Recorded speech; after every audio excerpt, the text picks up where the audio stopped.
জীবনের কোনো না কোনো সময়ে একটা বড় ধাক্কা আসে। একজনের ধাক্কাটা এক এক রকম।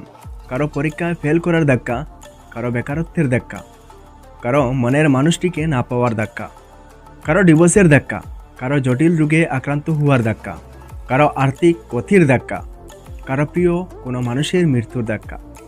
কারো জীবনে যখন এ ধরনের আকাঙ্ক্ষিত ধাক্কাটা আসে, তখন তার মধ্যে চরম একটা হতাশা কাজ করে। মানসিকভাবে ভেঙে পড়ে সে, দিশাহারা হয়ে পড়ে। কী করবে সে বুঝে উঠতে পারে না। সব মিলিয়ে জীবনের প্রতি অনেকটা অনীহা চলে আসে। আর তখনই কিন্তু সে নেতিবাচক চিন্তা করে, ভুল কাজ করে। পূর্বে যেটিকে সে ঘৃণা করত, এখন সেটাকে সে আঁকড়ে ধরে স্বস্তি খুঁজে। জীবনে হাত দিয়ে ছুঁয়ে না দেখা ছেলেটিও সিগারেট মদে আসক্ত হয়ে পড়ে, নানান ধরনের অবৈধ কাজে নিজেকে জড়িয়ে ফেলে। কেউ কেউ তো আত্মহত্যাও করে ফেলে। আমাদের জীবনটা সুখ দুঃখের সমষ্টি। এ জীবনে শুধু দুঃখ থাকবে তা নয়, শুধু সুখ থাকবে তাও নয়। সুখ দুঃখের সম্বন্ধে আমাদের জীবনটা গড়া। জীবনের বিভিন্ন পর্যায়ের একটার পর একটা ধাক্কা আসবে। এসব ধাক্কায় আমরা কষ্ট পাবো, তীব্র যন্ত্রণা ভোগ করব, টপ টপ করে চোখের পানি ফেলবো।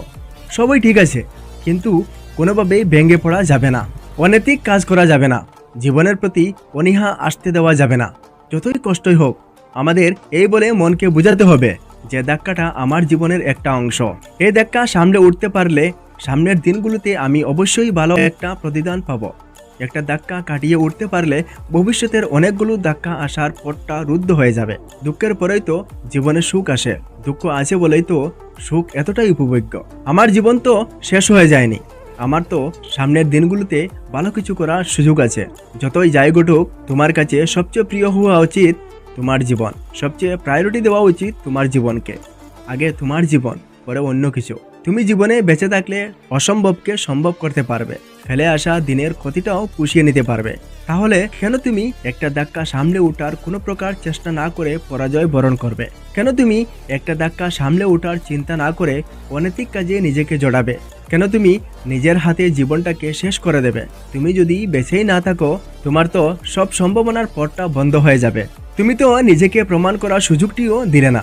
তুমি আসলে কি কি অপার সম্ভাবনা লুকিয়েছিল তোমার মাঝে, সেইটা তুমি না জেনেই চলে যাবা। নিজের জীবনকে ভালোবাসতে হবে, কারণ জীবন তো একটাই।